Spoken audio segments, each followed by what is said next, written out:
Hi folks, I'm here back again, just doing another little video about the expanded universe. I'm sorry I still haven't gotten editing equipment for this camera. It's been a very busy month. Anyway, I want to talk about a few of the things I see online, answer a few rebuttals to some weak arguments given out by the casual fans out there who just don't understand what the expanded universe meant for the franchise. Now, I'm not going to try to repeat myself here, but I do like to cover over some of the misconceptions given by a lot of people who aren't, they're a little unsure about why the EU getting rid of it was a big deal. The biggest thing that irks me is they say, well, it was just big garbage, it was just everywhere, it didn't even connect it, Chef. Actually, it connected very well. Again, read the Star Wars Reader's Companion. You can find out there are very few things that don't fit in the continuity. George Lucas was a huge fan of the expanded universe.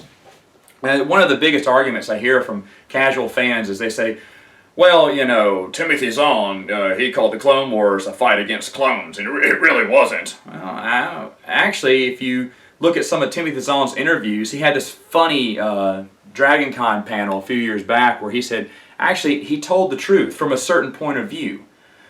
You could say that the person who said the line was actually a separatist at the time of the Clone Wars, which means he was fighting clones. Or perhaps he took the side of the Jedi after Order 66 and started fighting clones at that point. Just like Bail Organa did in Episode 3 for a little while, right?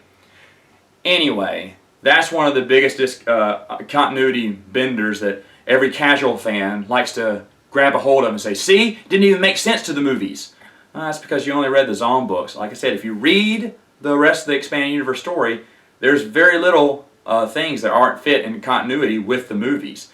George Lucas was a huge fan. Look at any Timothy Zahn interview. I have to say Timothy Zahn because that's all the casual fan knows is Timothy Zahn. But they can look at any Timothy Zahn video and they can hear or interview and listen to how he talks about how George loved West End game stuff. He loved it. And he begged, he was a big fan of it, he begged Timothy Zahn to put it in his books, like the battleships, the aliens, the species, the stories. He was a huge fan. He really enjoyed it. In fact, how many references did the prequels give to the expanded universe? I don't even know. There's too many to count. Of course, the planet Coruscant was named by Timothy Zahn. Kevin J. Anderson invented the double-bladed lightsaber before Darth Maul was even invented. We have General Voss, Aya Secura from the comic books that made it to the films or mentions in the films. So Lucas was a big fan of the expanded universe. Now to say that the books and novels, you know, not many people read those, they weren't that big a deal, again, I beg you to look at the facts.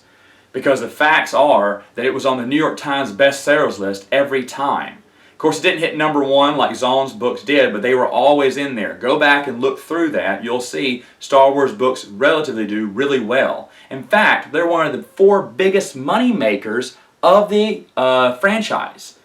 If you haven't noticed, you got toys, which of course is the biggest one, then the movies, right underneath video games, and then the books. Now, books and video games, Disney threw out. That's garbage now. Why? Because it's a business.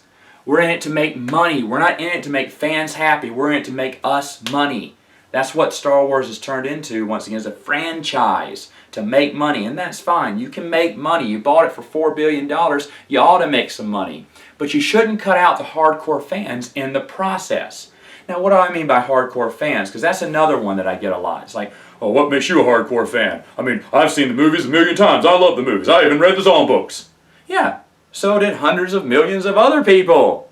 The casual fan. And that's fine. What defines a hardcore fan is someone who's dedicating themselves to the video games, the comic books, the books. You know, they're really hardcore into that.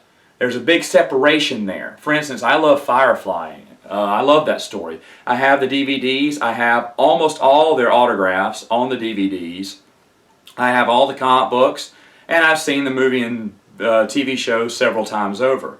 Am I a hardcore fan? I don't know. That's debatable because guess what else is out there? Brown coats. Actual people who call themselves brown coats. They dress up and go to conventions. They were the big and trying to get that movie made and trying to bring the series back. In fact, they're still trying to do that. Am I a brown coat? No, I'm not that hardcore. There's the word.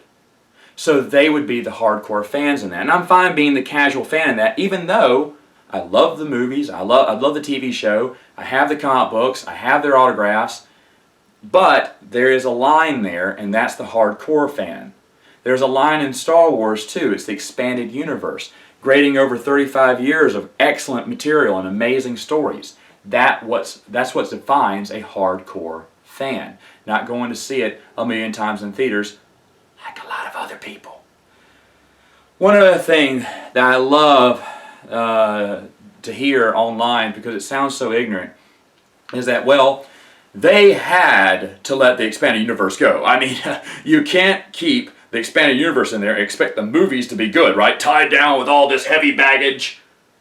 What heavy baggage? Because you know what? If it's been 30 years and I just met someone I hadn't seen in that long, am I really going to tell them what happened over the course of that 30 years in detail? I'm going to say, here's what I was doing year 1, here's what I was doing year 5, year 15, year 13, here's what happened then, here's what happened now.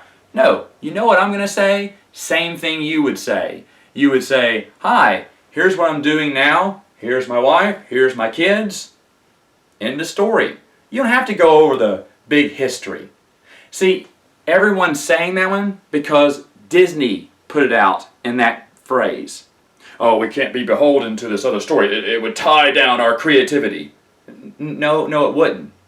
So what? Chewbacca's not in the film. You don't have to mention it. They didn't put Lando in episode 7, and I doubt they're going to mention what happened to him. Lando never gets enough love, right? Anyway, you don't have to mention. If the fans want to know, they can go back and read an excellent New Jedi Order story to figure out what happened to Chewbacca. Oh, what about Luke's kids? Oh, Luke has one kid. Where's the wife? Well, she passed away. Well, how? Well, we don't have to go into detail with that. Luke and Han and Leia's kid. Oh, they only have one girl. Did they have 2 brothers? We don't have to mention them. It's fine. We move on with the story, right? That's what we do in life. We don't go back and have to mention everything that happened to us over the past 30 years. That's ridiculous. It's just garbage that was fed from corporate Disney to appease the masses. And of course the people, the casual fan, are like, oh, that makes sense. It doesn't. Think about it. They could have included expanded universe. They don't want to because they want to recreate the universe in their own image. Guess what, folks? Disney can do that. They own the rights. They own the rights. Yes, it's true. But when you cut out hardcore fans who are on the top in the top 4 categories of how you make money, why do you expect everyone to be happy with it and go along with it? That's the thing I don't understand there. Now, there's several points I could go into, but I'm not. I basically said my piece there. Anyway, EU fans, keep the faith, have a lot of fun, and of course, may the Force be with you.